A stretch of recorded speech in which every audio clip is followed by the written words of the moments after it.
السلام عليكم ورحمة الله. إن الحمد لله وكفى وسلام على عباده الذين اصطفى. أما بعد فقد قال الله تعالى في كلامه المجيد وفرقانه الحميد.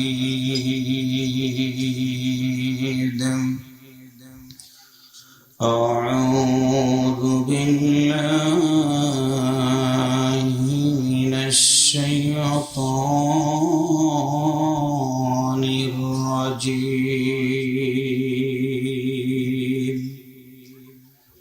بسم الله الرحمن الرحيم.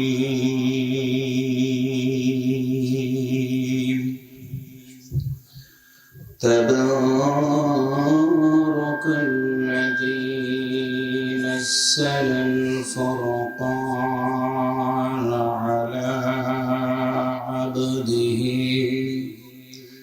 على عبده ليكون للعالمين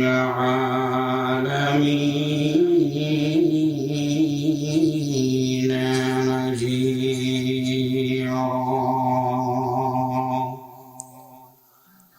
وقال رسول الله صلى الله عليه وسلم: خيركم من تعلم القرآن وعلمه. وقال رسول الله صلى الله عليه وسلم: بلغوا عني ولو آية। মাদ্রাসাতে ফুল ফুটেছে কোরআনের, এসো বন্ধু সবাই আল্লাহর কোরআন মেনে গড়ল জীবন, জান্নাতের মেহমান হওয়া যায়। ভেবে কি দেখেছো বন্ধু, তোমার জীবন প্রদীপ থাকবে না রে আর। রোহ যখন হয়ে যাবে বের, রাখবে তোমায় কবরের মাজার। পৃথিবীর মানুষ নিষ্ঠুর হয়া বন্ধু রাখবে কবরে, সাথী নাই বাতি নাই আধার ঘরে। শান্তি যদি পেতে চাও গো বন্ধু তুমি কবর জগতে, দিন থাকিতে তওবা করে এসো আল্লাহ নবীর দলে। ইমামুল আউয়ালিন ওয়াল আখিরিন বাহরি সাদাকা রাহমাতান লিল আলামিন সাইয়্যিদুল কাওনাইনি খাতামুল মুরসালিন আখিরাদ ود فخر الأولين. واذكر كلمة পড়েন لا إله إلا الله محبة لا إله إلا الله সুবহানাল্লাহ ওয়ালহামদুলিল্লাহ লা ইলাহা। প্রিয় ভাইরা, কালেমার সাথে কি দুশ্মনী আছে? একটু কথা বলুন, দুশ্মনী আছে? আওয়াজ করে করে বলুন, লা ইলাহা ইল্লাল্লাহ। লা সাল্লাল্লাহু আলাইহি ওয়াসাল্লাম কুষ্টিয়া জেলাধীন মিরপুর থানার অন্তর্গত ঐতিহ্যবাহী এলাকা পুরাতন আটিগ্রাম হাফিজা মাদ্রাসার কমিটি কর্তৃক আয়োজিত 20তম বাৎসরিক ইসলামী তাফসীরুল কোরআন মাহফিলের সম্মানিত শ্রদ্ধাভাজন সভাপতি বিশিষ্ট সমাজসেবক সাবেক মিলিটারি এসএম নজরুল ইসলাম সাহেব বারাকাল্লাহু ফি হায়াতি। আমরা একটু একসাথে আওয়াজ করে বলি আমিন, আর একবার বলি আমিন। আজকের মাহফিলে প্রধান অতিথি হিসেবে উপস্থিত থাকার সবাই সম্মতি জ্ঞাপন করেছেন জননেতা জনাব কবির হোসেন বিশ্বাস, চেয়ারম্যান ৮ নং সার্কেল ইউনিয়ন পরিষদ। সম্মানিত বিশেষ অতিথিবৃন্দ, আমন্ত্রিত হযরত ওলামা ইকরামগণ, বিশেষ করে একটু আগে কথা শুনিয়ে ধন্য করেছেন কুষ্টিয়া জেলার একটি উজ্জ্বল নক্ষত্র, যিনি বাংলাদেশের বিভিন্ন জেলাতে গিয়ে আল্লাহর কোরআনের দাওয়াত পেশ করে চতুর্দিকে সুনাম সুখ্যাতি অর্জন করেছেন। আমি যাকে দাদার মতো সম্মান করে থাকি, অনলবর্ষী বাগ্মী বিশিষ্ট ইসলামী চিন্তাবিদ মুফাসসিরে কোরআন হযরত মাওলানা মুফতি আব্দুল হান্নান সাহেব, সুযোগ্য উপস্থাপক প্রিয় ভাই জাহিদুল ইসলাম, এই মাদ্রাসার সম্মানিত মুহতামিম, শিক্ষকবৃন্দ সহ ম্যানেজিং কমিটির সকল সদস্য ভাইরা, বিভিন্ন রাজনৈতিক দলের নেতৃবৃন্দ, ইসলামী আন্দোলনের বিভিন্ন পর্যায়ের দায়িত্বশীল ভাইরা, সম্মানিত সুধী মণ্ডলী, পর্দার আড়ালে সম্মানিতা শ্রদ্ধা মা এবং বোনেরা, মানুষ তৈরি করার অন্যতম একটি প্রতিষ্ঠান নবীর মাদ্রাসা। সে মাদ্রাসাকে কেন্দ্র করে আজকের এই তাফসীরুল কোরআন মাহফিলের শুরুতেই জানাচ্ছি আপনাদেরকে আন্তরিক অভিনন্দন, মোবারকবাদ, শুকরিয়া আদায় করছি মহান আল্লাহর দরবারে, যিনি আমাদেরকে আজকে পর্যন্ত সুস্থ রেখে, দোকানে বাড়িতে গাড়িতে না রেখে কোরআনুল কারীমের মাহফিলে যিনি বসার সুযোগ দান করে দিয়েছেন, সেই মহান আল্লাহর দরবারে শুকরিয়া আদায় করার জন্য অন্তর থেকে বলি আলহামদুলিল্লাহ। একটু মহাব্বতে বলি আলহামদুলিল্লাহ। রব্বানা লাকাল হামদ হামদান কাসীরান তাইয়িবান মুবারাকান ফীহি। দুরূদ ও সালাম জানাচ্ছি প্রিয় নবীর প্রতি, যিনি আমাদের নবী এবং নেতা, সাইয়্যিদুল মুরসালিন, খাতামুন নবিয়্যিন, রাহমাতাল লিল আলামিন। একটু মারহাবা বলেন, আর একটু জোরে বলুন মারহাবা। আমরা যেদিন মরে যাব সেই নবীর নামকরণ করেই রেখে দিয়ে আসা হবে কবরে।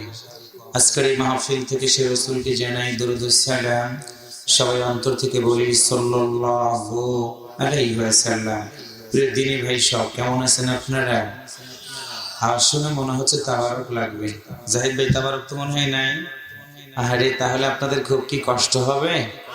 আলহামদুলিল্লাহ আওয়াজ শুনে মনে হচ্ছে আপনাদের জান যাই যাই ভাব। রাতে মনে আপনারা খাবার খান নাই। আমি একটা কথা আপনাদেরকে বলি, সব সময় আমরা যে দল করি না কেন, যে গোত্রেরই মানুষ হই না কেন, শুকরিয়া আদায় করার ক্ষেত্রে পৃথক কোনো বাক্য নাই। আওয়ামী লীগের জন্য যেটা, বিএনপির জন্য সেটা, জামাত ইসলামের জন্য একই, জাসদ থেকে শুরু করে যত দল, প্রশাসনিক থেকে শুরু করে, যদি হয় মুসলমান, কেউ যদি জিজ্ঞাসা করে কেমন আছেন, কি যেন বলা লাগে? আমি আবারও সুযোগ করে দিচ্ছি, দেখি পারেন কিনা। কেমন আছেন আপনারা? আলহামদুলিল্লাহ। আল্লাহ তাআলা আমাকেও ভালো রেখেছে বিধায় আপনাদের মতো সম্মানিত ভাইদের সামনে আল্লাহ তার একজন অযোগ্য গোলামটাকে হাজির করে দিয়েছেন।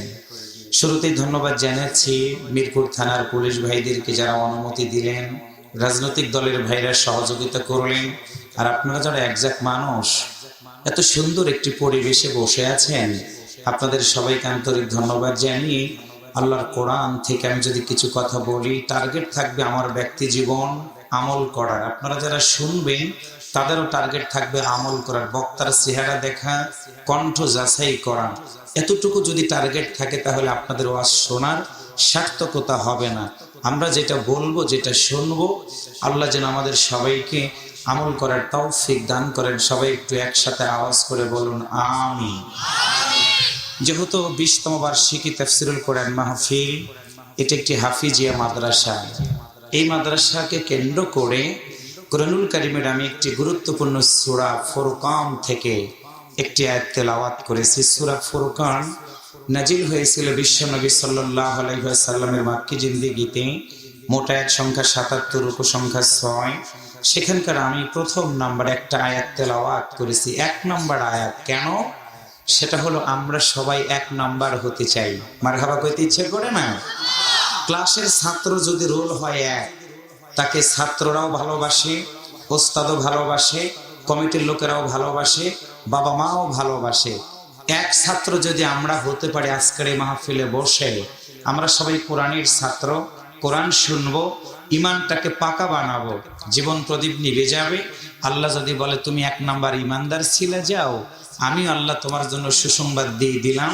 1 নাম্বার ইমানদার হওয়ার কারণে তোমার জন্য আমি আল্লাহ জান্নাতের দরজাটা খুলে দিলাম। সুবহানাল্লাহ বলতে ইচ্ছা করে না? আমরা তো একদিন মরে যাব। আপনাদের এই এলাকাতে আজরাইল কি আসে? আটিগ্রামে কি আজরাইল আসে? তাহলে আমরা যেদিন মরে যাব, মরে যাওয়ার পরে আওয়াজ করে বলুন তো, এই জান্নাতে যাওয়া দরকার আছে? একটু কথা বলুন, আছে? তাহলে কি করে লাগবে আজকের এই আলোচনা? সুন্দর একটি টপিকস আপনাদের সামনে নিয়ে এসেছি, বুঝবেন ভালো করে। হাফিজিয়া মাদ্রাসা কেন তৈরি করা হয়? বাংলাদেশে স্কুল আছে, কিন্ডারগার্টেন আছে, কলেজ আছে, ইউনিভার্সিটি আছে। কেন মাদ্রাসাগুলো তৈরি করা হয়? Look at me, look at the lecture, I respectful my dear brothers. আজকে অসভ্যতার শিখরে বাংলাদেশ সহ গোটা পৃথিবীর অসংখ্য বনি আদম অসভ্যতার শিখরে জীবন যাপন করছে। কেমনে? আমার এই দেশ বাংলাদেশ স্বাধীন হওয়ার পর থেকে আজকে পর্যন্ত যারা ক্ষমতায় আছেন, ক্ষমতায় আসার জন্য যারা চেষ্টা করেন, প্রতিটা মানুষই একটাই টার্গেট থাকে, মানুষগুলোকে শান্তি দিবে, মানুষগুলোকে সম্মান দিবে। আজকে দুঃখজনক হলেও সত্য, আমরা সম্মান দেওয়া শিখেছি কিন্তু ভালোবাসতে শিখিনি। ভালোবাসতে শিখেছি, সম্মান দিতে শিখিনি। আজকে মাদ্রাসার ছাত্রদেরকে কেন্দ্র করে বাংলাদেশের এমন কোন জেলা নাই যেখানে হাফিজিয়া মাদ্রাসা তৈরি হয় নাই। বিশ্বের মধ্যে অন্যতম একটি গুরুত্বপূর্ণ বিষয়। আজকে যেই সময় কোরআনের মাহফিলের আমরা আয়োজন করেছি, এমনই সময় ফিলিস্তিনের গাজার মুসলমানদেরকে নির্বিচারে হত্যা করা হচ্ছে। আমি এখানে এসে জাহিদ ভাইয়ের বাসায় বসে একটু ইন্টারনেটে ঢুকে দেখলাম, আজকেই জুমার দিনে বম্বিং করে একটা অনেক পুরাতন প্রাচীন মসজিদটাকে ইসরায়েলের হানাদার বাহিনীরা বম্বিং করে গুড়িয়ে তছনছ করে দিয়েছে। ফিলিস্তিনের মুসলমানরা খেতে পারছে না। আমরা গরুকে যেই ঘাস খাওয়াই, গরুকে যেই খাবার খাওয়াই, সেই খাবারগুলো আজকে তারা খাচ্ছে। গোসল নাই, মসজিদ নাই, মাদ্রাসা নাই, নামাজ পড়তে দাঁড়াবে সেখানে তারা বম্বিং করছে। মা বোনেরা সুন্দর করে বয়ান শুনছেন, মা বোনেরা একত্রিত হতে পারছে না। এমনকি অসুস্থ হয়ে গেলে হাসপাতালে নেওয়ার পরে মানুষগুলোকে সেবা দেওয়া হবে, সেই জায়গাগুলোকেও তারা বম্বিং করে উড়িয়ে দিচ্ছে। যেই সময়, এমনই সময় আজকে এখানে বসে কোরআন শুনতে আসছি। প্রিয় মুসলমান, আপনি যে দল করেন না কেন, বুঝতে হবে আপনাকে গোটা বিশ্বের একটা মসজিদ যদি কেউ ভেঙে দেয়, আমি যে দল করি না কেন, মসজিদ কেউ ভাঙলে আমরা তাদের সাথে থাকতে রাজি না। কারণ গোটা দুনিয়ার মসজিদের দরজা প্রতিটা মুসলমানের জন্য খোলা। কথা বলেন ঠিক না ভাইয়েরা? সেই মসজিদগুলোকে কেউ যদি ভাঙে, আমরা এটা মানব না। কেউ যদি মাদ্রাসাগুলোকে বন্ধ করে, আমরা সেইটা মানব না। এমনই ক্রাইসিস যখন গোটা পৃথিবীতে, ঠিক তেমনি সময় মিশরে আজ থেকে 4 দিন আগে কোরআন তেলাওয়াতের প্রতিযোগিতার অনুষ্ঠান হয়ে গেল। সে অনুষ্ঠানে বিশ্বের 100টা দেশের মধ্যে অংশগ্রহণ করলো আমার এই সুজলা সুফলা শস্য শ্যামলা মাতৃভূমি বাংলাদেশ। 3টা ছেলে অংশগ্রহণ করে একটা ছেলে লাল সবুজের পতাকাটা উড্ডীন করার মধ্য দিয়ে 100টা দেশের ভিতরে 99টা দেশকে পিছনে ফেলে দিয়ে বাংলাদেশের এই লাল সবুজের পতাকাটা উড্ডীন করেছে এইরকম আটিগ্রাম হাফিজিয়া মাদ্রাসার একটি ছাত্র। মারহাবা কইতে কি ইচ্ছা করে না রে ভাই? টেলিভিশনে আমি কাজ করি, রমজান মাসে টেলিভিশনে 3টা, 4টা, 5টার সময় অনেক চ্যানেলে কোরআন তেলাওয়াতের অনুষ্ঠানগুলো হয়। একদিন তো হতে পারে আটিগ্রামের একটি হাফেজে কোরআন সেখানে টেলিভিশনে কথা বলবে, টেলিভিশনে কোরআন তেলাওয়াত করবে। আপনাদের এই ক্ষুদ্র দান, ক্ষুদ্র সহযোগিতা আপনারা বাড়িতে বসে থেকে দেখবেন, ভালো লাগবে। সুতরাং আজকে বাংলাদেশের যুব সমাজের চরিত্র ধ্বংসের দ্বার প্রান্তে পৌঁছে গেছে। আমার দেশের যুবকেরা সন্ত্রাসী করে, জঙ্গিবাদের সাথে জড়িত, মাদকের কারবারি করে এবং নতুন একটি গ্যাং তৈরি হয়ে গেছে যেটাকে বলা হয় কিশোর গ্যাং। কিশোর গ্যাংয়ের 10 থেকে 20 বছরের যুবকেরা পিতাকে হত্যা করে, মাকে হত্যা করে, ওস্তাদদের সাথে দুর্ব্যবহার করে। আমি চ্যালেঞ্জ করে আজকে কুষ্টিয়ার জমিনে একটা বক্তব্য দিয়ে গেলাম, বাংলাদেশে অসংখ্য সিনেমা হল আছে, অসংখ্য মদের বার আছে, কিন্তু এমন কোনো মানুষ বলতে পারবে না একটা সিনেমা হলের মালিক কোনো হাফেজে কোরআন, বলতে পারবে না। মাদকের যারা ব্যবসা করে একজন হাফেজে কোরআন মাদকের সাথে জড়িত, বলতে পারবে না। অসংখ্য যাত্রার হল, সিনেমা প্যান্ডেল আছে, একটা হাফেজে কোরআন কোনোদিন যাত্রার প্যান্ডেলের মালিক হতে পারে না। ছোট্ট ছোট্ট হাফেজে মাদ্রাসার নুরানির বাচ্চারা সারিবদ্ধ হয়ে সামনের দিকে যায়, সামনে একজন পিপিলিকার শাড়ির মতো করে, পিছনে পিছনে ছাত্ররা যায়, মুরব্বীদেরকে দেখলে শ্রদ্ধা করে, সুন্দর করে সালাম দেয়। 10 বছরের বাচ্চাগুলো মানুষ মরে গেলে সুন্দর করে জানাজা নামাজ পড়ানোর মতো দৃশ্যগুলো দেখায়। তাদের হাতের লেখাগুলো দেখলে মনে হয় আমরা ইউনিভার্সিটিতে পড়েছি, মাস্টার ডিগ্রি কমপ্লিট করেছি, কিন্তু ছোট্ট সোনা মানিকদের মতো হাতের লেখা আজ আমাদের হতে পারেনি। তাদের সালামটা অনেক সুন্দর, কিন্তু আমরা নেতা অনেক বড়, কর্মী অনেক বড়, কিন্তু সালামটা শুদ্ধ করে দেওয়া আজও শিখলাম না। বিসমিল্লাহির রহমানির রহিম সুন্দর করে বলতে শিখলাম না। আজকে যে হাফিজে মাদ্রাসার এই সোনা মানিক হীরা খচিত ছোট্ট ছোট্ট রত্নগুলো সুন্দর করে আমাদের চোখে আঙ্গুল দিয়ে দেখিয়ে দিল, তোমাদের বয়স হয়ে গেছে, আমরা ছোট্ট নবীন, এই মাদ্রাসা থেকে কোরআন শিখবো, কোরআনের আওয়াজ চতুর্দিকে ছড়িয়ে দিব। সুতরাং আওয়াজ করে বলুন, আজকে গোটা পৃথিবীর হৃদয়ে এক হয়ে গেছে, কোরআনওয়ালাদেরকে ধরবে, মারবে, দুঃখ দিবে, কষ্ট দিবে। ফিলিস্তিনের মসজিদগুলোকে ভেঙে তছনছ করে দিচ্ছে যেই সময়, মা বোনদেরকে শহীদ করছে যেই সময়, এমনই সময় আজকের এই মাহফিলে বসে কাঁধে কাঁধ হাতে হাত দিয়ে একটাই সিদ্ধান্ত নিয়ে আমরা বাড়িতে ফিরে যাব। গোটা বিশ্বের 1 নম্বর সন্ত্রাসী দেশ হলো আমেরিকা। আমেরিকার মতো সন্ত্রাসী দেশের প্রত্যক্ষ মদদের কারণে ইসরায়েলের হানাদার বাহিনীরা মুসলমানদেরকে যেই সময়ে হত্যা করছে, এমনই সময় মাহফিলে বসে সকল দলের ভাইদেরকে নিয়ে পায়ে হাত দিয়ে বলে গেলাম, মসজিদের বারান্দার খাট একদিন আমার বাড়িতে আসবে, আমাকে উঠে সাদা কাপড় পরে কবরের ভিতরে রেখে দেওয়ার সময় যদি কোনো প্রকার ভেদাভেদ করা না হয়, তাহলে আজকের এই মাহফিল থেকে একটাই সিদ্ধান্ত নিয়ে বাড়িতে ফিরে যাব, আল্লাহর কোরআনের পক্ষে থাকবো, আল্লাহর ঘরে মসজিদের পক্ষে থাকবো, আল্লাহর নবীর মাদ্রাসার পক্ষে থাকতে গিয়ে আমার উপরে যদি কোনো অত্যাচার আসে, নির্যাতন আছে, সবকিছু আমরা সহ্য করতে রাজি আছি, কিন্তু আল্লাহ ছাড়া কারো কাছে মাথা নত করতে রাজি না, রাজি না, রাজি না। কারা কারা কোরআন মানতে রাজি আছেন? তো হাত তুলে আমার আল্লাহকে দেখায় রান।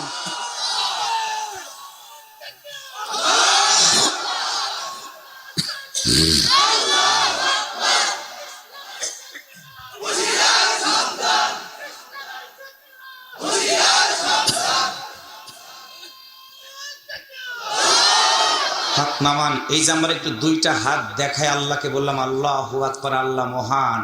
এখনই যদি আমি মারা যাই, আল্লাহর কসম করে বলে এই হাতের স্বাক্ষর কারণে আল্লাহ তাআলা আমাকে মাফ করে দিবে। সুবহানাল্লাহ বলা দরকার রে ভাই। কারণটা হলো এই হাত কারো বিপক্ষে সাক্ষ্য দিবে, যারা ঘুষ খায়, যারা সুদ খায়, যারা ওই আঙ্গুল দিয়ে স্বাক্ষর করে অবৈধ পথে ইনকাম করে। আর আমাদের হাতটা উঠবে আল্লাহর জন্য। কার জন্য? আর একবার বলে, সেই আল্লাহর জন্য যদি আমাদের হাতটা ওঠে। একটি আয়াত বেছে নিয়েছি সূরা ফুরকান থেকে। ফুরকান শব্দের অর্থ হচ্ছে সত্য মিথ্যার পার্থক্যকারী। সত্য মিথ্যার পার্থক্য নির্ণয় করে দেয় যেই সূরা, সেটাকে বলা হয় ফুরকান। আল্লাহ তাআলা এখানে কি সুন্দর করে বলেছেন আমাদের জন্য, তাবারাকাল্লাযী নাযালাল ফুরকান আলা আবদিহি লিয়াকুনা লিল আলামিনা নাযীরা। একটু আল্লাহু আকবার জোরে বলেন। আল্লাহ বলেন, আমি সেই সত্তা, আমি সেই রব, আমি সেই মালিক, যিনি নাজিল করে দিলেন ফুরকান আলা আবদিহি, তার বান্দাদের উপরে। আমরা হলাম বান্দা। একসাথে বলেন, আমাদের মালিক কে? আর একটু জোরে বলেন না, কে ভাই? আল্লাহ বলেন, আমার বান্দাদের উপরে আমি আল্লাহ ফুরকান নাজিল করে দিলাম। তার মানে হলো কোরআন নাজিল করে দিলাম। কেন? সত্য মিথ্যার পার্থক্য করার জন্য। কোনটা সত্য, কোনটা মিথ্যা, কোনটা হক, কোনটা বাতিল, এইগুলো নির্ণয় করে দিতে পারবে একটাই গ্রন্থ। একসাথে বলেন তো, তার নাম কি? আরে জোরে বলেন, তার নাম কি? আল্লাহ তাআলা আরেকটি কথা বললেন, লিল আলামিনা নাযীরা, বান্দারে তোমরা শুনে রাখো, তোমাদের জন্য আমি আল্লাহর একজনকে নাযীরা, সতর্ককারী বানালাম। সেই সতর্ককারী হলো আমাদের প্রিয় নবী, নাম যেন কি? একসাথে বলেন, কি যেন নাম? মুহাম্মাদুর রাসূলুল্লাহ সাল্লাল্লাহু আলাইহি ওয়াসাল্লাম। একটু মারহাবা জোরে বলেন। তাহলে আল্লাহ তাআলা বললেন হক এবং বাতিলের পার্থক্য করার জন্য দিলেন কোরআন, আর সেই কোরআনটা যার উপরে নাজিল করে দিয়েছেন তিনি হলেন আমাদের নবী। তাহলে জীবন যতদিন আমার আল্লাহ তাআলা পৃথিবীতে চালাবেন, একদিকে আল্লাহর কোরআন মানতে হবে, অন্যদিকে বিশ্ব নবীর আদর্শ আমাদের ব্যক্তি জীবনে যদি মানতে পারি, তাহলে মরে যাওয়ার পরে আমরা আল্লাহর জান্নাতে যাব। সবাই একটা আওয়াজ করে বলুন তো, মরে যাওয়ার পরে আল্লাহর জান্নাতে কি যাওয়া দরকার আমাদের আছে না নাই? তাহলে কাজ করব কয়টা? একসাথে বলেন কয়টা? কথাটা কার? আবার বলেন কথাটা কার? কোন সূরা? ফুরকান। কোন সূরা? কত নম্বর আয়াত? 1। কি সেই দুইটা বিষয়? 1 নম্বর হলো আল্লাহর কোরআন মানতে হবে, 2 নম্বর হলো বিশ্বনবীর আদর্শ আমার জীবনে বাস্তবে রূপ দিতে হবে। আজকে আমরা অমুক নেতা, তমুক নেতা, অমুকের আদর্শ বাস্তবায়ন করি, কিন্তু মুসলমানদের জীবনে নেতা একজনই, মুহাম্মদুর রাসূলুল্লাহ সাল্লাল্লাহু আলাইহি ওয়াসাল্লাম। একটু কি আল্লাহু আকবার বলতে ইচ্ছে করে না ভাই? আসুন, মাদ্রাসা শিক্ষার গুরুত্বটা আমাদেরকে বুঝতে হবে। কেন? আমরা কত করে বোঝানোর চেষ্টা করি, ভাই একটা ছেলেকে মাদ্রাসায় দেন। আমরা আগে দেখেছি কানা ছেলে, ল্যাংড়া ছেলে, আতুর ছেলেগুলোকে মাদ্রাসায় আমরা দিয়েছি, এখন অন্তত চেঞ্জ হয়ে গেছে। আজকে ইসলামের শিক্ষার উন্নত হওয়ার কারণে অনেক ধনী, অনেক অফিসারদের ছেলে মেয়েদেরকে আজকে মাদ্রাসায় পড়ানো হচ্ছে। তার মানে হলো কি? মাদ্রাসায় একটা সন্তানকে দেওয়া মানে হলো বাবা মা নিরাপদ একটি আশ্রয় জায়গা পেয়ে গেল। মজার বিষয় হলো, ওই সন্তান যদি বেঁচে থাকে, বাবা মারা যাবে, মা মারা যাবে, মারা যাওয়ার আগে মায়ের মৃত্যু যন্ত্রণা শুরু হবে, বাবার মৃত্যু যন্ত্রণা শুরু হবে, কলিজার টুকরা সন্তান পাশে বসে সূরা ইয়াসিন তেলাওয়াত করবে। আহারে, আমরা ইউনিভার্সিটিতে পড়ি, পেশাব করা শিখলাম না। আমার কথাগুলো ভিন্ন দিকে নেবেন না। কলেজে পড়ি, ইউনিভার্সিটিতে পড়ি, পেশাব করা শিখলাম না। দাঁড়িয়ে দাঁড়িয়ে পেশাব করে, আজকে দাঁড়িয়ে দাঁড়িয়ে পেশাব করে যুবকেরা। প্যান্ট পরা শিখলো না। আধুনিকতার দোহাই দিয়ে যত প্রকার সেরা প্যান্ট গুলো আমাদের যুবকেরা পরে, তারা বলে এটা নাকি আধুনিক মডেল। এটা বলে না ভাইয়েরা? এটা আধুনিক মডেল না বন্ধু। আবার ইদানিং দেখতে পাচ্ছে, আপনাদের কুষ্টিয়াতে আছে কিনা জানি না, এই সকল মুরব্বীদের সামনে 20 বছরের ছেলেরা হাফ প্যান্ট পরে ঘোরে, হাফ প্যান্ট পরে ঘোরে। আমি আসতে দেখলাম অসংখ্য মা বোনেরা আসছে, তুমি হাফ প্যান্ট পরে ঘুরবা, অসভ্য সন্তান হবা। এইটা তোমার মা যদি জানতো, তোমাকে আগেই গলা টিপে হত্যা করে ফেলে দিত। কারণটা হলো, যেই সন্তান জন্ম দেওয়ার পরে মা বাবা দোয়া পায় না, এমন সন্তানের কোনো প্রয়োজন নাই। তোমার দামি বিল্ডিং, দামি গাড়ি সব রেখে একদিন তোমাকে কবর জগতে চলে যেতে হবে, কি নিয়ে যাবা? সেই জন্য আজকের এই আলোচনা, নেতাগিরি ছাড়েন, ভাঁজ ছেড়ে দিয়ে কোরআনটাকে মানার চেষ্টা করুন, দেখবেন আপনার জীবনটা পরিবর্তন হয়ে যাবে। তাহলে আসুন, যতদিন বাঁচবো আমরা কি কোরআনের পক্ষে থাকবো? ও ভাই বলেন, থাকবো? আচ্ছা, বিয়ে করো নাই কারা কারা? একটু হাত তোলো তো দেখি, যারা বিয়ে করো নাই। যারা বিয়ে করো নাই, হ্যাঁ বুঝছি, যারা বিয়ে করো নাই তারা একটু খালি বলো আল্লাহু আকবার। আর একটু জোরে বলো না, আল্লাহু আকবার। এবার আমরা যারা বিয়ে করেছি, আমরা একটু আওয়াজ করে বলি আল্লাহু আকবার। আওয়াজ কাদের বেশি ভাই? আওয়াজ কি বিয়ার গ্রুপ না? দেখেছো, তোমাদের নাম কি হিজরার খাতায় যাচ্ছে নাকি? এমন দাঁড়ায় পেশাব করে, আওয়াজ শুনে মনে হচ্ছে তাই আর কি। আসুন, কোরআন পড়ি, কোরআন কেন্দ্রিক জীবন যাপন করি, সেই প্রত্যাশা রেখে আমি মাদ্রাসা শিক্ষা ব্যবস্থার উপর আরো কিছু তথ্য আপনাদেরকে দিব। তথ্যগুলো নিয়ে আজকে বাড়িতে যান, খালি এটা ভাববেন না জাহিদ ভাই সেক্রেটারি হয়ে গেছে, সব মনে মাইরা কেটে খা শেষ করে দিল। মাদ্রাসার কেশিয়ার, সেক্রেটারি, সভাপতির তাদের যে কি অবস্থা আল্লাহ ছাড়ার কেউ জানে না। টাকা দেয় 10 টাকা, 2000 টাকার অপবাদ দেয়। আছে না নাই? কথা বলেন, আছে না নাই? এই এলাকায় তো সব ফেরেশতা বসবাস করে, আমি জানি আর কি। আসুন, তেলাওয়াত করে আমরা আলোচনার দিকে ফিরে যাচ্ছি। তেলাওয়াত শেষ হবে, একটু আল্লাহু আকবার বলবেন। আল্লাহু আকবার বললে খুশি হয় কে? রাগ করে কে? রাগ করে আল্লাহ? কি রে ভাই, কি কইতেছেন জাহিদ ভাই? আল্লাহু আকবার বললে খুশি হয় আল্লাহ, রাগ করে। আর ওই শয়তান কি কুষ্টিয়াতে কি আছে? নাই, সব ফেরেশতা বসবাস করে আর কি। আসুন তেলাওয়াত করি, কোরআনের কিছু কথা শুনি। পড়ুন সবাই আমার সাথে। أعوذ بالله من الشيطان الرجيم بسم الله الرحمن الرحيم تبارك الذي نزل الفرقان على عبده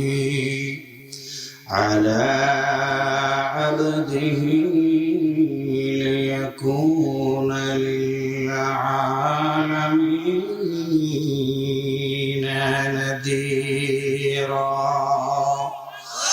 আর একটু জোরে বলেন। সম্মানিত আটি গ্রামবাসী, মুখস্থ করে যাবেন আজকের আলোচনা। বিশ্ব নবী সাল্লাল্লাহু আলাইহি ওয়াসাল্লামের মাক্কি জিন্দেগিতে সূরাটি নাজিল হয়। আমি যদি যুবকদেরকে বলি, যুবকরা বলো বিশ্ব নবীর উপরে কয়টা ভাগে সূরাগুলো নাজিল হয়ে গেছে? অনেক যুবক বলতে পারবে না। যদি জিজ্ঞাসা করি যুবক তুমি বলো,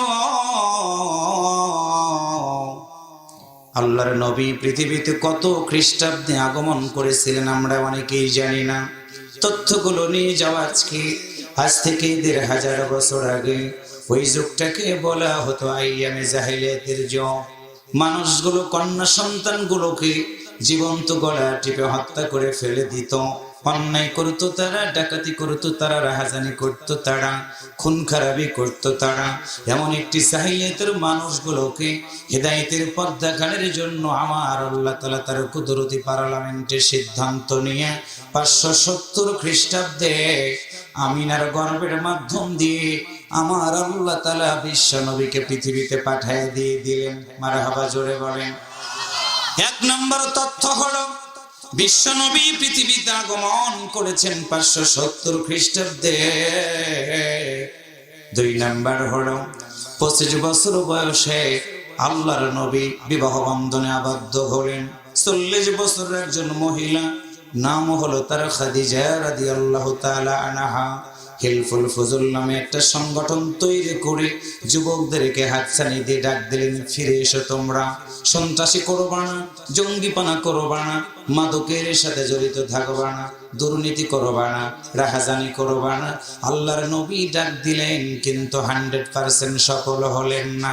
নবীর বয়স হয়ে গেল ৪০ বছর। এরা পর্বতের গুহায় গিয়ে আমার আল্লাহর দরবারে বিশ্ব নবী কাঁদতে থাকলেন। আল্লাহ বলেন, বন্ধুরে তুমি কাঁদবা না, চিন্তা করার কোনো কারণ নাই। কারণটা হলো গোটা পৃথিবীর মানুষগুলোকে আমি আল্লাহ আদর করে বানাইছি, তাদেরকে আমি জাহান্নামে দিতে চাই না। আল্লাহু আকবার বলেন। বন্ধুরে তুমি চিন্তা করো না, আমি আল্লাহ অতীতে নবীকে কাউকে দিয়েছি তাওরাত, কাউকে দিয়েছি জবুর, কাউকে দিয়েছি ইনজিল। বন্ধুরে তুমি চিন্তা করো না, আমি আল্লাহ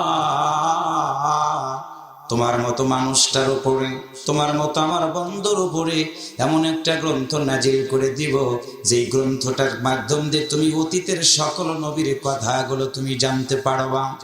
টেনশন করবা না গো নবী, তুমি কেমনে জীবন চালাবা, পরিবার চালাবা, সংসার চালাবা, সামনে রাষ্ট্র চালাবা কেমন করে, সব তথ্য আমি আল্লাহ তোমার কোরআনের ভিতরে দিয়ে দিব। ৪০ বছর বয়সে জিবরাইল আমিন এসে সূরা আলাকের প্রথম ৫টা আয়াত নাজিল করে দিলেন। ইকরা বিসমি রাব্বিকাল্লাযী খালাক, পড়ো তোমার প্রভুর নামে, যে প্রভু তোমাকে সৃষ্টি করেছেন। মঞ্চে যারা বসা, আমার সামনে যারা বসা, জবানটা খুলে আওয়াজ করে বলুন তো, আমাদের সৃষ্টিকর্তা কে? আরেকবার বলুন কে? আমার প্রিয় ভাইরা, ৪ নম্বর কোটেশন হলো বিশ্ব নবী ৪০ বছর বয়সে কোরআন পেয়ে গেলেন। নবুয়তি জিন্দেগি তার শুরু হয়ে গেল।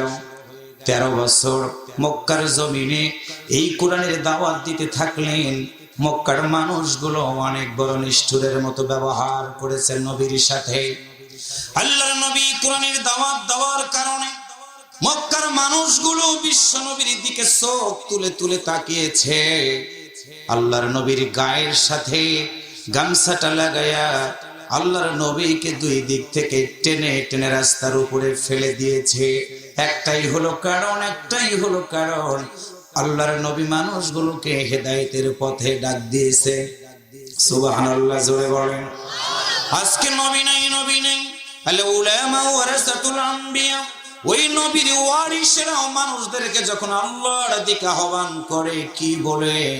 আমার আল্লাহ সেই কথাটা বলে দিলেন, ওয়ামান আহসানু কাওলাম মিম্মান দাআ ইলাল্লাহি ওয়া আমিলা সালিহান ওয়া ক্বালা ইন্নানি মিনাল মুসলিমিন।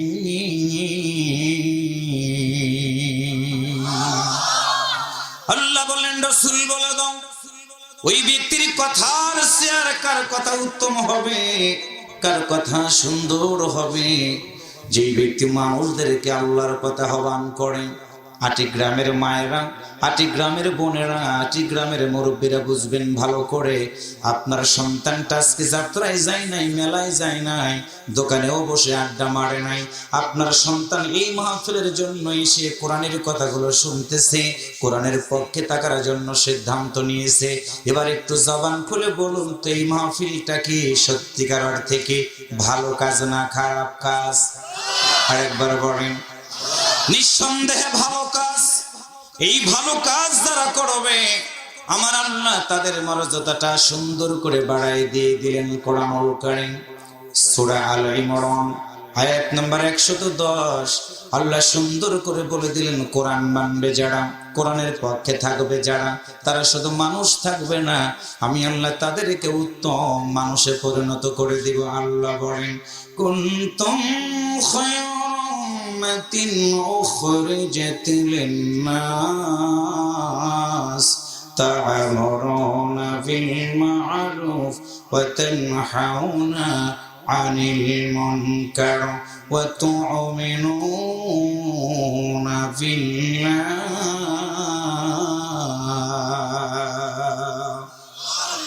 আপনাদের কষ্ট হচ্ছে ভাই? আওয়াজ করে বলেন একটু আল্লাহু আকবার। আমার প্রিয় দিনী ভাই সব, আমরা মানুষ। আল্লাহ বললেন, রাসূল বলে দাও, মানুষ যারা কোরআন শুনবে, কোরআন মানবে, আমি আল্লাহ বলে দিলাম উত্তম মানুষও হয়ে যাবে তারা, উত্তম মানুষও হয়ে যাবে তারা। দুইটা কাজ করবে যারা। এক নম্বর হলো তা'মুরুনা বিল মা'রুফ, সৎ কাজের আদেশ দিয়ে দিবে, ওয়া তানহাউনা আনিল মুনকার, অসৎ কাজ থেকে মানুষগুলোকে বিরত রাখবে।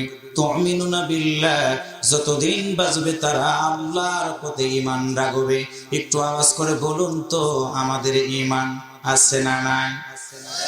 এই জ্যাকেট, এই সাদা শার্ট, কই যাও? তোমার কয় নাম্বারের সাপ? বয়স কত? 18? ডায়াবেটিস কি আছে? তাহলে কিসের নেশা তোমার উঠলো? প্রেমিকা আছে বাইরে নাকি? বুঝেন ব্যাপারটা। এই বয়সে মুরব্বীরা বসে আছে, ও দাঁড়ায় গেছে। দিনাজপুরে রিসেন্ট অস করে আসলাম, জাহিদ ভাই এরকম একটা টাটকা যুবক দাঁড়াইছে, আরো হ্যান্ডসাম। বললাম, ভাই দাঁড়ালা কেন? কয়, হুজুর 3 নম্বরের জ্বালায় আর বাঁচতাছি না। বললাম, কি খবর? কয়, হুজুর বিড়ির নেশা উঠে গেছে। বিড়ির নেশা, আহা! তথ্য না, আজকে যেখানে বসে আছো, তোমার মা, তোমার বাবা, তোমার দাদা, যত আত্মীয় স্বজন কবরের ভিতরে ঘুমায়, তোমার এই বসে থাকার কারণে একটা সাক্ষ্য হয়ে যাচ্ছে, আমার আল্লাহ তোমার সকল মৃত আত্মীয় স্বজনের কবরে আযাব মাফ করে দিয়েছে। আর একটু জোরে বলেন সুবহানাল্লাহ।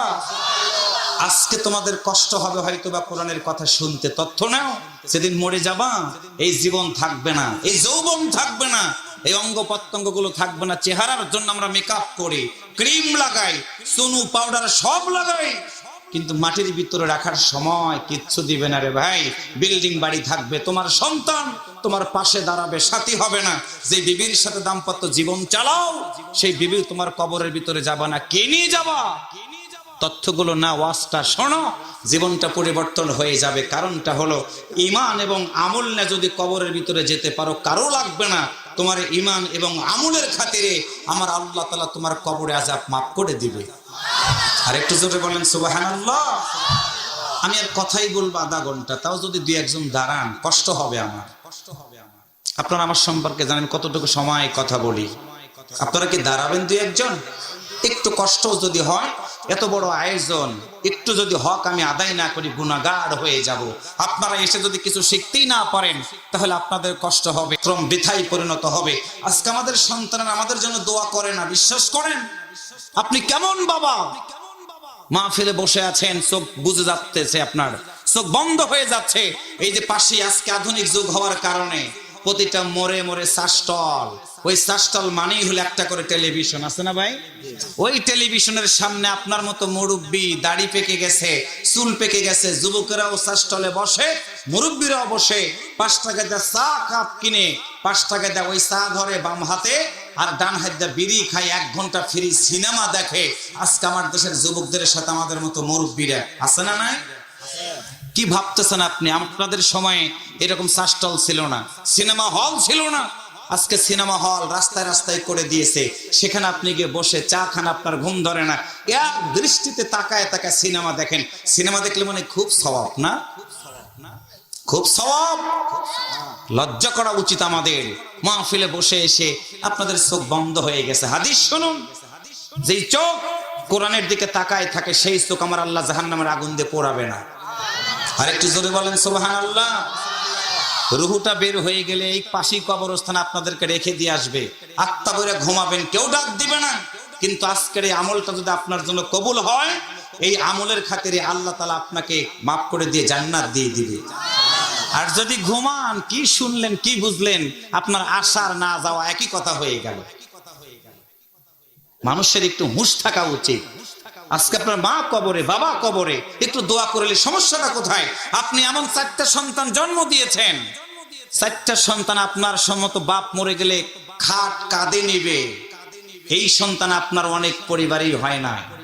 কেমনে বললাম শোনেন, বডি শুধু লম্বা থাকলে জাহিদের মতো লম্বা বডি হলে খাট ধরা যায় না। মানুষ মরে গেলে ইমাম সাহেব বলে বেনামাজি লোক খাট ধরবেন না। আপনার 4টা সন্তান, এবার আপনার দিকে তাকায় দেখেন তো, আপনার 4টা 3টা 2টা 1টা সন্তান, আপনার সন্তান কি নামাজি? ইমাম যদি বলে কোনো বেনামাজি লোক খাট ধরতে পারবেন না, তাহলে আপনার মতো মানুষ মরে গেলে আপনার সন্তান যদি খাট ধরতে না পারে, কোন সন্তানের জন্য বাড়ি গাড়ি করা নিয়ে ব্যস্ত হয়ে গেলেন?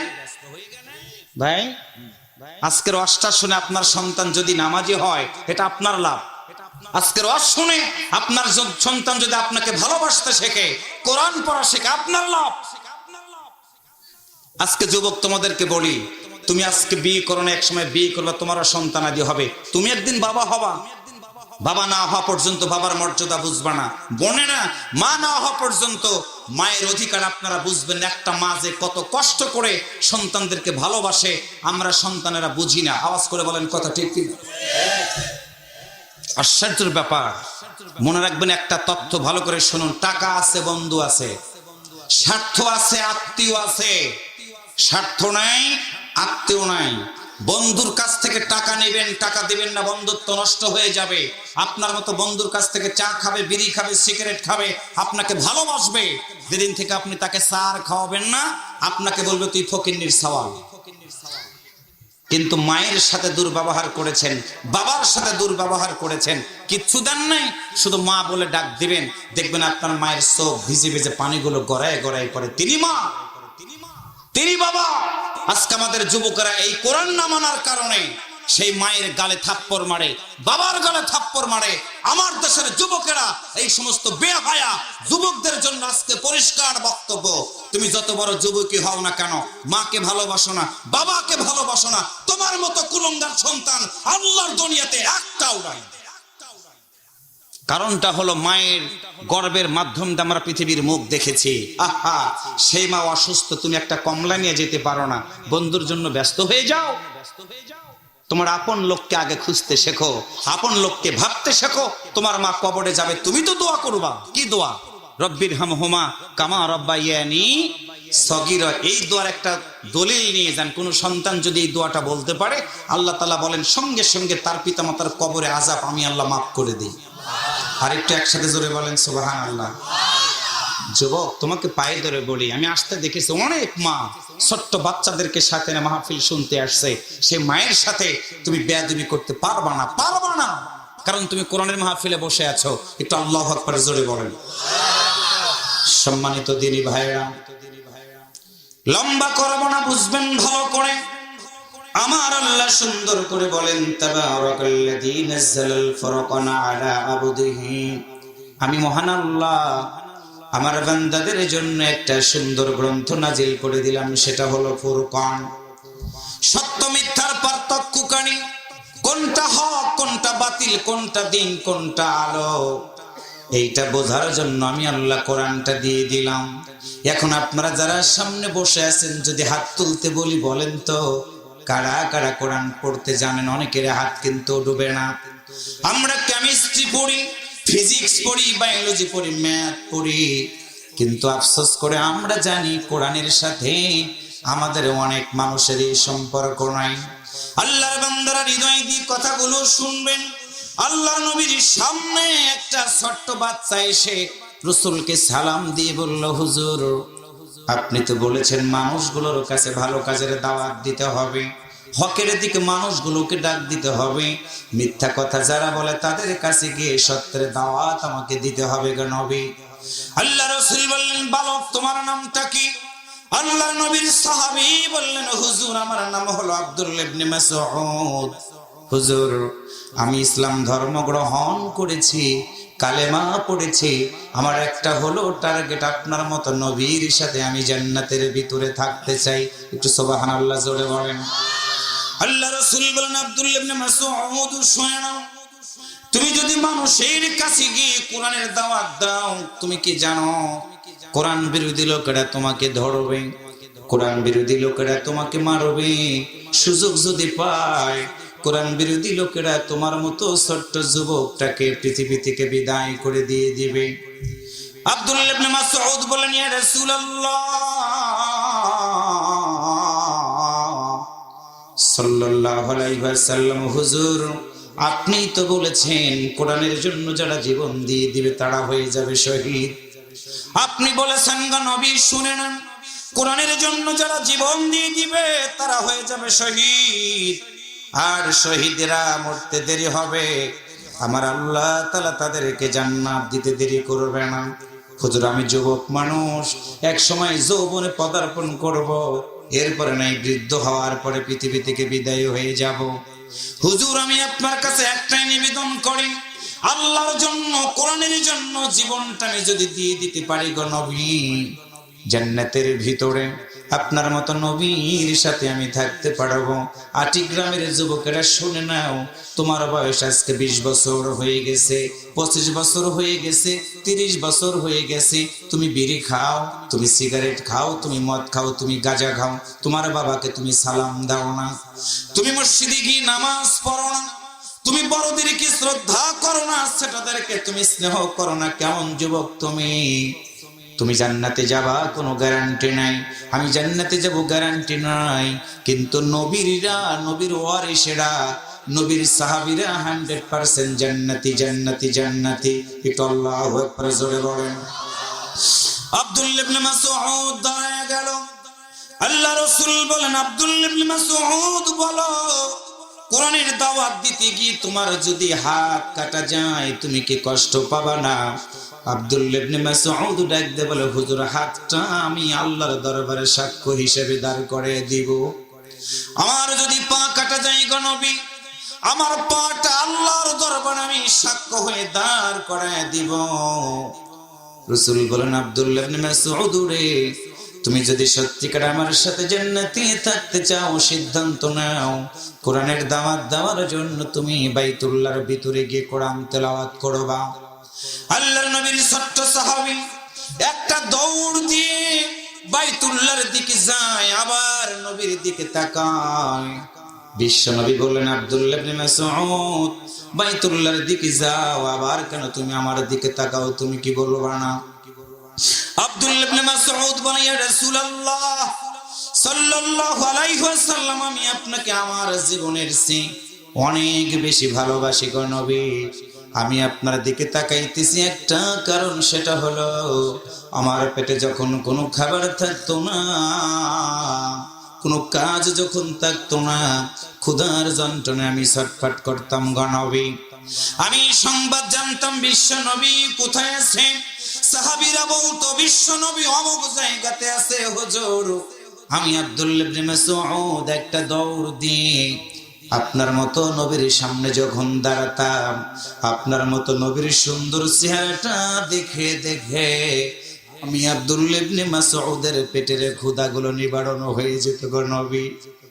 আমি আব্দুল্লাহ ইবনে মাসউদ যদি শহীদ হয়ে যাই, ও নবী, আপনার মতো নবীকে আমি আর জীবনে কোনোদিন দেখতে পারবো না। রাসূল আমার কথাটা শুনলেন, আল্লাহর নবীর মনটা নরম হয়ে গেল। আব্দুল্লাহ ইবনে মাসউদকে বুকের সাথে জড়িয়ে ধরে কপালে চুম্বন দিয়ে বললেন, আব্দুল্লাহ ইবনে মাসউদ রে, তোমার খুশির কথা জানাই দিয়ে দিলাম।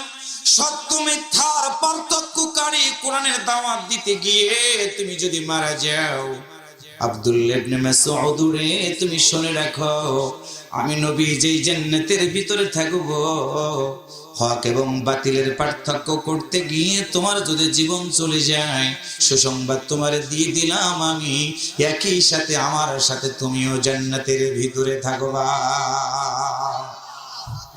আব্দুল্লাহ ইবনে মাসউদ খুশি হয়ে গেলেন, চোখ বেয়ে পানিগুলো গড়িয়ে গড়িয়ে পড়ে। ছোট্ট মানুষ আব্দুল্লাহ ইবনে মাসউদ দৌড় দিলেন বাইতুল্লাহর দিকে।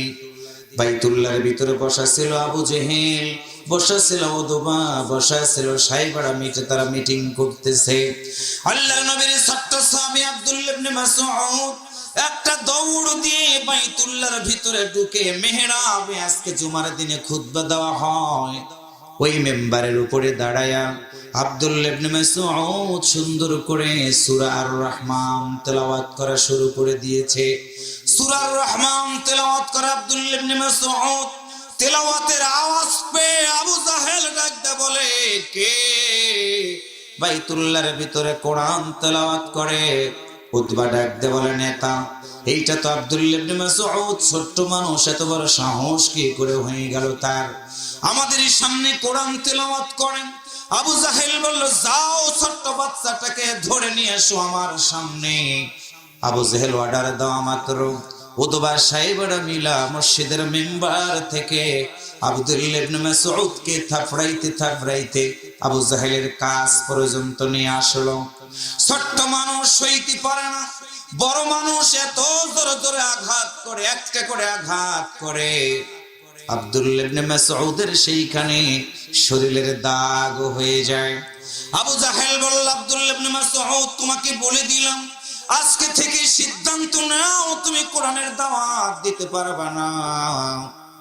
আব্দুল্লাহ ইবনে মাসউদ আবু জাহেলের দিকে তাকায়া বলে, নেতা, আপনাকে আমি জানাই দিলাম, আল্লাহর নবী বলেছে কোরআনের দাওয়াত দিতে গিয়ে আমি যদি মরে যাই, শহীদ হয়ে যাব, আর শহীদ যারা হয়ে যাবে আল্লাহর নবীর সাথে জান্নাতে থাকার তাদের সুযোগ হয়ে যাবে।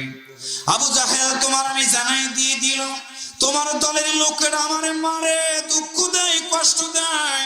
আমি আব্দুল্লাহ ইবনে মাসউদ ঘোষণা করে দিলাম, জীবন যতক্ষণ আমার থাকবে ততক্ষণ পর্যন্ত আমি কোরআন তেলাওয়াত করে একটা বারের জন্য বন্ধ করব না।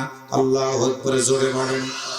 আবু জাহেল রেগে গেল, রেগে গিয়ে আব্দুল্লাহ ইবনে মাসউদ রাদিয়াল্লাহু তাআলা আনহুর কান বরাবর এত জোরে একটা থাপ্পড় মেরে দিল। আবু জাহেলের মতো এত বড় মানুষের থাপ্পড় লাগার কারণে ছোট্ট বালকের কানের পর্দাটা ফেটে গিয়ে রক্তগুলো গড়িয়ে গড়িয়ে কাঁধ বেয়ে নিচের দিকে নামতেছে। আবু জাহেল বলল, আব্দুল্লাহ ইবনে মাসউদ রে, একটা কানের পর্দা তোমারে ফাটাই দিয়েছি রে, এখনো সময় আছে, তুমি কোরআন তেলাওয়াত বন্ধ করে দাও। সঙ্গে সঙ্গে আব্দুল্লাহ ইবনে মাসউদ কেঁদে কেঁদে বলে, না না, আমি ডান কানে কোনো কিছু শুনি না রে আবু জাহেল, তবে এতটুকু বুঝতে পেরেছি তুমি আমাকে কোরআন তেলাওয়াত করা বন্ধ করতে বলেছো। না না, আমি কোরআন তেলাওয়াত বন্ধ করব না। আবু জাহেল রেগে গিয়ে ছোট্ট বালক আব্দুল্লাহ ইবনে মাসউদের কানে আবার বাম কানে এত জোরে আঘাত করলো। অনেক বড় মানুষ আবু জাহেল, শক্তিশালী মানুষ, এত জোরে থাপ্পড় মেরে দিয়েছে, থাপ্পড়ের কারণে আব্দুল্লাহ ইবনে মাসউদের কানের পর্দাটা ফেটে গেল।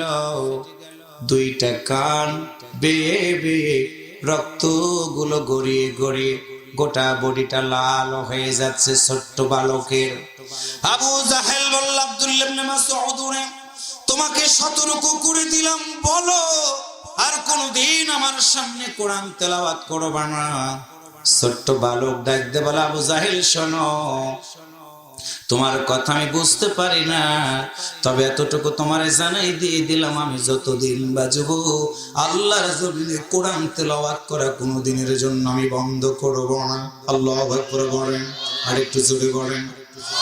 আব্দুল্লাহ ইবনে মাসউদ ছোট্ট মানুষ, আবু জাহেলের দলের লোকেরা ঘাড় ধাক্কা দিয়ে বাইতুল্লাহর ভিতর থেকে বের করে দিল।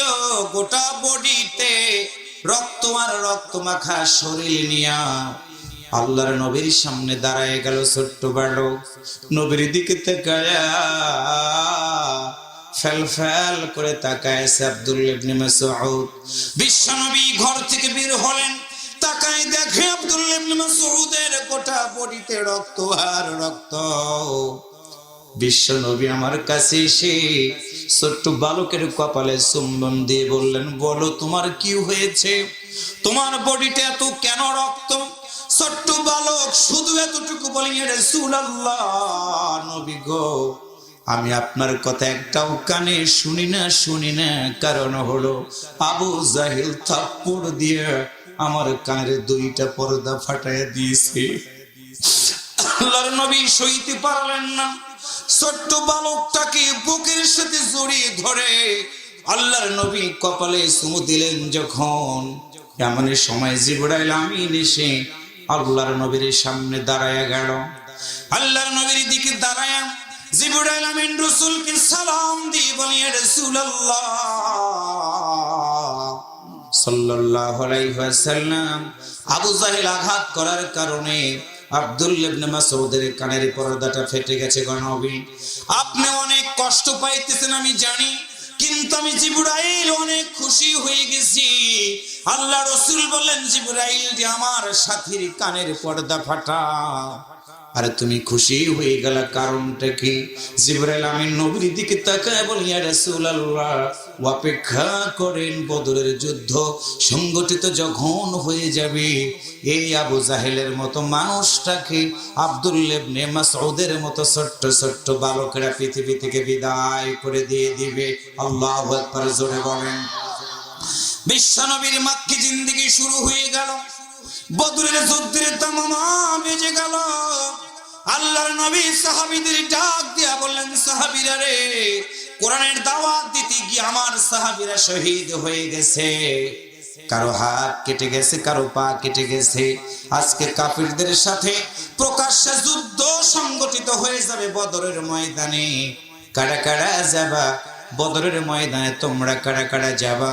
আল্লাহর নবী সৈনিক যখন রিক্রুট করা শুরু করে দিয়েছে, আব্দুল্লাহ ইবনে মাসউদের মতো যুবক এসে আল্লাহর নবীর সামনে দাঁড়ায় গেলেন। একটু আল্লাহু আকবার জোরে বলেন। আল্লাহ রাসূল বলেন, আব্দুল্লাহ ইবনে মাসউদ, মুসলমানদের ইতিহাসে প্রথম যুদ্ধ সংগঠিত হবে, আর তুমি যুদ্ধের ময়দানে যাবা। ছোট্ট মানুষ, যুদ্ধের ময়দানে তোমার যাওয়ার দরকার নাই। আব্দুল্লাহ ইবনে মাসউদ বলে, হুজুর, আমার কানের পর্দাটা ফাটাইয়া দিয়েছিল আবু জাহেল, আপনি বলেন তো আবু জাহেল কি বদরের ময়দানে যুদ্ধের জন্য যাবে? আল্লাহ রাসূল বললেন, হ্যাঁ, ইসলামের জন্য সৈনিক হলাম আমি, তোমাদের নবী, আর কাফেরদের নেতা হলো আবু জাহেল, তাদের হলো নেতা, তাদের হলো কমান্ডার। ছোট্ট ছেলে আব্দুল্লাহ ইবনে মাসউদ ডাকতে বলে, হুজুর, আমি আজকে সিদ্ধান্ত নিলাম, ওই দিনকার প্রতিশোধ আমি বদরের প্রান্তরে আমি আজকে ছোট্ট বালক নিয়ে নেব। একটু আল্লাহু আকবার জোরে বলেন। বদরের যুদ্ধ সংগঠিত হয়ে যাবে যখন, আল্লাহর নবী সব সাহাবীদেরকে বললেন, তোমরা তাঁবুর ভিতরে চলে যাও। তাঁবুর ভিতরে সব সাহাবীদেরকে যেতে বললেন। আল্লাহর নবীর মতো মানুষ তাঁবুর ভিতরে বাহিরে দাঁড়ায়া রাত যখন সন্ধ্যার পরে গভীরের দিকে চলে গেল, আল্লাহর নবী নামাজ শেষ করে মালিকের দরবারে হাত উত্তোলন করে ফরিয়াদ করতে থাকলেন। আবু বকর সিদ্দিক রাদিয়াল্লাহু তাআলা আনহু তাঁবুর ভিতর থেকে বের হয়ে তাকায় দেখে বিশ্ব নবীর দুইটা হাত উপর দিকে উঠে গেছে, গায়ের সাথে একটা চাদর ছিল, চাদরটা পিছন দিক থেকে পড়ে যাচ্ছে। আল্লাহর নবীর দুইটা চোখ বেয়ে বেয়ে পানিগুলো গড়ায় গড়ায় পড়তেছে। আবু বকর সিদ্দিক তাঁবুর ভিতর থেকে বের হই আল্লাহর নবীর কাঁধের উপরে হাত রেখে দিয়ে নবীর দিকে তাকায়া বলল, ইয়া রাসূলুল্লাহ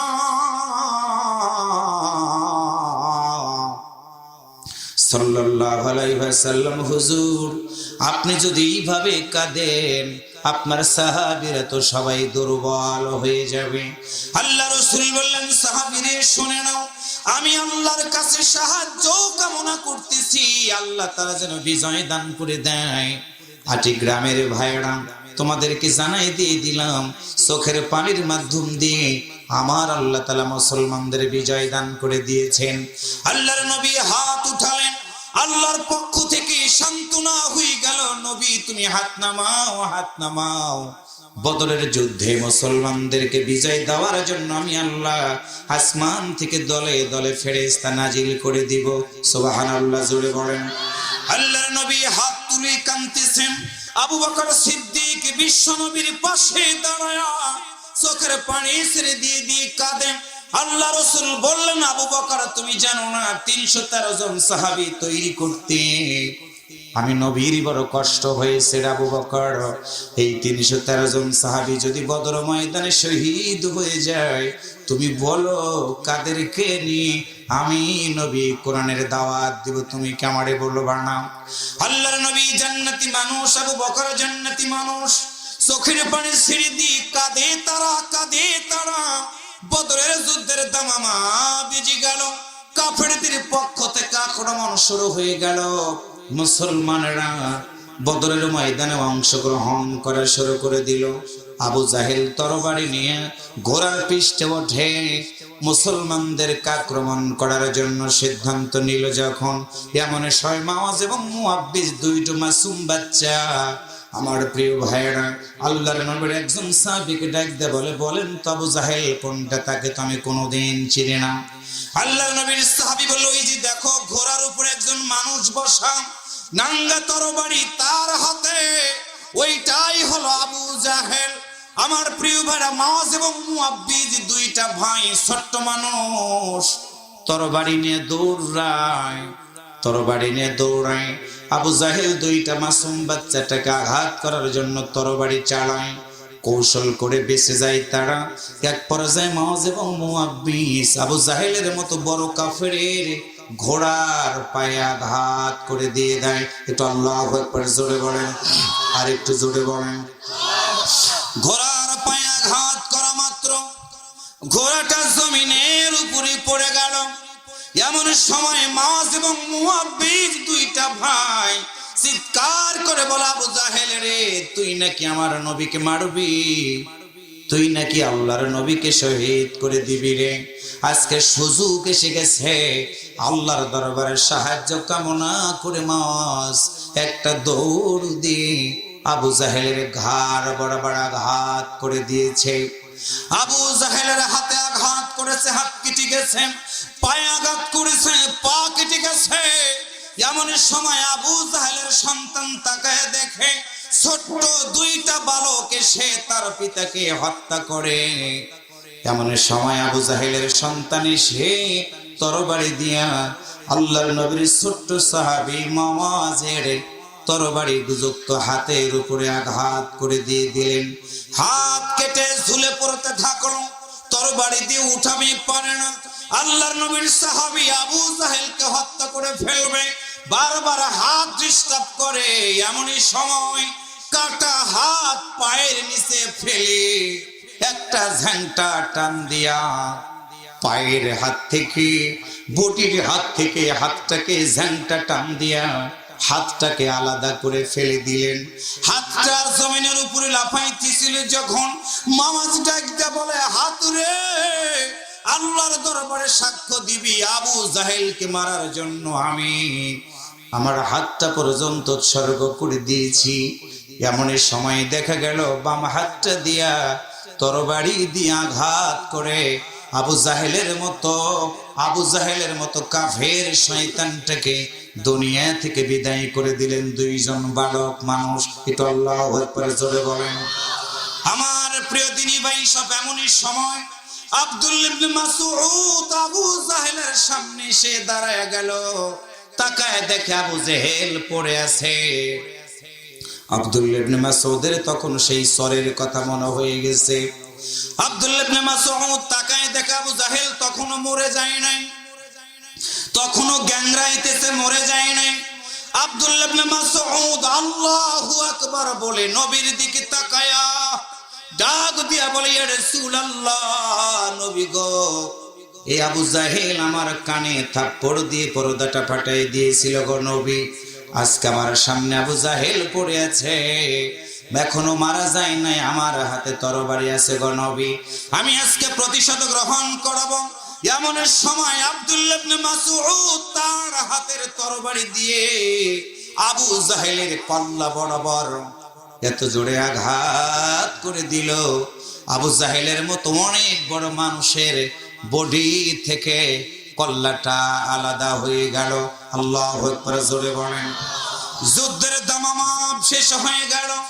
আল্লাহর নবী বললেন, সাহাবীরা রে, আমার শহীদ সাহাবীদের লাশগুলো আনো, আমার অসুস্থ সাহাবীদের লাশগুলো আনো। কাফেরদেরকেও দেখো কারা কারা মৃত্যুবরণ করেছে। এমন সময় আব্দুল্লাহ ইবনে মাসউদ তাকায় দেখে আবু জাহেলের কল্লাটা আলাদা হয়ে গেছে। আল্লাহর নবীর সামনে যাওয়া লাগবে, তার কেমনে যাবে? কল্লাটা হাত দিয়ে ধরে টান দেয়, ওঠে না। আবার দুই হাত ধরে জোর করে টান দেয়, কল্লাটা ওঠে না। আব্দুল্লাহ ইবনে মাসউদ চিন্তা করে দেখলেন, কল্লাটা যেহেতু হাত দিয়ে টান দিলাম ওঠে না, তার হাতের তরবারিটা দিয়ে আব্দুল্লাহ ইবনে মাসউদ আবু জাহেলের এই কান দিয়া এত জোরে তরবারি দিয়ে ঘা মেরে দিলেন, এই পাশের কানের ভিতর দিয়ে তরবারি ঢুকে এই পাশ দিয়ে বেরিয়ে গেল।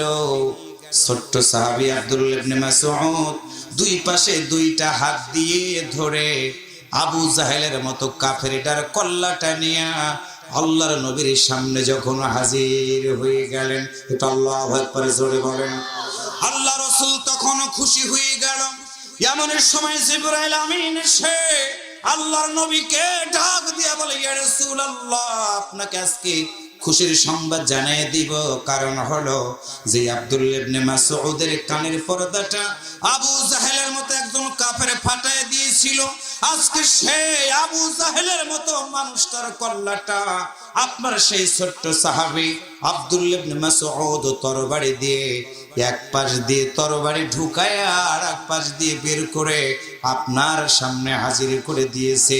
হুজুর, আপনাকে আমি জানাই দিয়ে দিলাম, সেদিন আমি হেসেছিলাম, আপনি সেদিন কেঁদেছিলেন। হুজুর, আজকে বলেন তো আপনার এখন অনুভূতিটা কেমন? এমন সময় আল্লাহ রাসূল বলেন, জিবরাইল শুনে নাও, যেদিন আমার আব্দুল্লাহ ইবনে মাসউদের কানের পর্দাটা ফাটায় দিয়েছিল রে, আমি নবীর মনে এত ব্যথা লেগে গিয়েছিল তোমাকে জানাইতে পারবো না।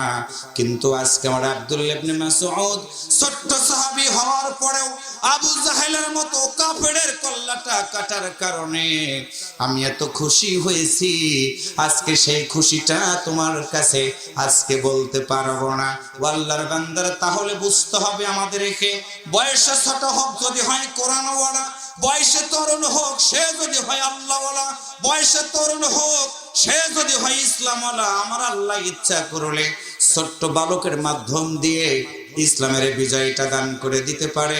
তাহলে আজকের মাহফিল থেকে সিদ্ধান্ত নিতে হবে, আমার সন্তানটাকে কোরআনওয়ালা বানাবো, আমার নাতিটাকে কোরআনওয়ালা বানাবো, সন্তানটাকে হাফেজে কোরআন বানাবো, আমার সন্তানটাকে তলবুল ইলম বানাবো।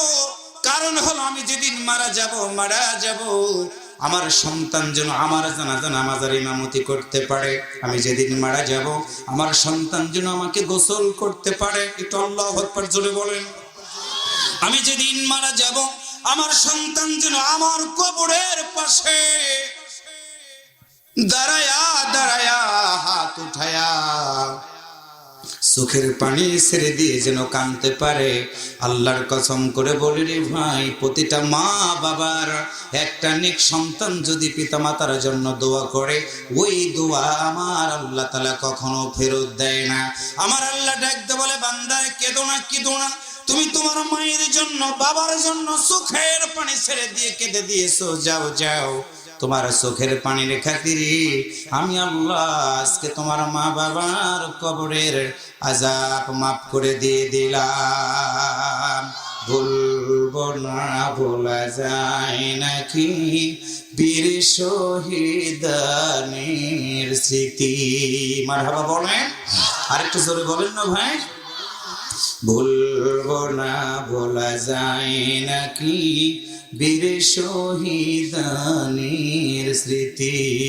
রক্ত দিয়ে জীবন দিয়ে, রক্ত দিয়ে জীবন দিয়ে জ্বালালে দিনের বাতি। ভুলবো না, ভোলা যায় নাকি বীর শহীদানের স্মৃতি। ভুলবো না, ভোলা যায় নাকি বীর শহীদানের স্মৃতি। আল্লাহু আকবার বলেন। এই ঠিক আছে, থাক থাক থাক ভাই, ঠিক আছে ঠিক আছে, থাক ভাই। ভাই এই যে শোনেন, ভাই মাইকলা ভাই আসেন, যা করেছে করে, ঠিক আসেন আসেন, আপনি আসেন ভাই। ওকে, একটু আল্লাহু আকবার জোরে বলেন। ভুলবো না, ভোলা যায় নাকি বীর শহীদানের স্মৃতি। মারহাবা জোরে বলেন। আল্লাহর দিন আল্লাহর জমিনে করেছ বিজয় তোমরাই, ন্যায় ইনসাফের ধ্রুব পতাকা তুলে ধরেছ তোমরাই। আল্লাহু আকবার, আরেকটু জোরে বলেন আল্লাহু আকবার। আল্লাহর দিন আল্লাহর জমিনে করেছ বিজয় তোমরাই, ন্যায় ইনসাফের ধ্রুব পতাকা তুলে ধরেছ তোমরাই। আল কোরআনের আহ্বানে, আল কোরআনের আহ্বানে নির্যাতিতদের পাশে দাঁড়ালে, আর সে আজিমের প্রতিবেশী হলে পেলে জান্নাতের বাড়ি। ভুলবো না, ভোলা যায় নাকি বীর শহীদানের স্মৃতি। ভুলবো না, ভোলা যায় নাকি বীর শহীদানের স্মৃতি। রক্ত দিয়ে জীবন দিয়ে, রক্ত দিয়ে জীবন দিয়ে জ্বালালে দিনের বাতি। ভুলবো না, ভোলা যায় নাকি বীর শহীদানের স্মৃতি। আল্লাহু আকবার। হানজালা বীর হামজা মুসআব বিন উমাইরের সাথে ঘুরছ কত ঈদ আনন্দে ফেরদাউসের কাননে। হানজালা বীর হামজা মুসআব বিন উমাইরের সাথে ঘুরছ কত ঈদ আনন্দে ফেরদাউসের কাননে। শাহাদাতের খুন রাঙ্গা পথে চলছি সদা চলব ছুটে, নেই ক্ষতের কোনো ভীতি আমাদের, হয়তো শহীদ নয় হব গাজী। ভুলবো না, ভোলা যায় নাকি বীর শহীদানের স্মৃতি। রক্ত দিয়ে জীবন দিয়ে জ্বালালে দিনের বাতি। ভুলবো না, ভোলা যায় নাকি আজকের মাহফিলের স্মৃতি। ভুলবো না, ভোলা যায় নাকি আজকের মাহফিলের স্মৃতি। রক্ত দিয়ে জীবন দিয়ে জ্বালালে দিনের বাতি। রক্ত রক্ত দিয়ে টাকা দিয়ে জ্বালালে দিনের বাতি, ভুলবো না ভোলা যায় নাকি বীর শহীদানির স্মৃতি, ভুলবো না ভোলা যায় নাকি আজকের মাহফিলের স্মৃতি। আরেকটু জোরে বলেন মারহাবা। আল্লাহ কবুল করুক, একসাথে বলি আমিন। আগামী বছর এই ময়দানে এসছে বড় আকারের কোরআনের মাহফিল হোক। এটা যারা চান তারা একটু শেষবারের মতো দুহাত তুলে হ্যাঁ বলুন। সবাই একটু তোলেন না ভাই, মাইকলা ভাই তোলেন, সবাই তোলেন। আগামী বছর এই ময়দানে এসছে বড় আকারের মাহফিল হোক, যারা চান তারা একটু হ্যাঁ বলুন। আরেকবার হ্যাঁ বলুন, আরেকবার হ্যাঁ বলুন। সবাই একটু বলেন ইনশাআল্লাহ, ইনশাআল্লাহ, ইনশাআল্লাহ। একসাথে বলেন আমিন, আমিন, আমিন। হাত নামান।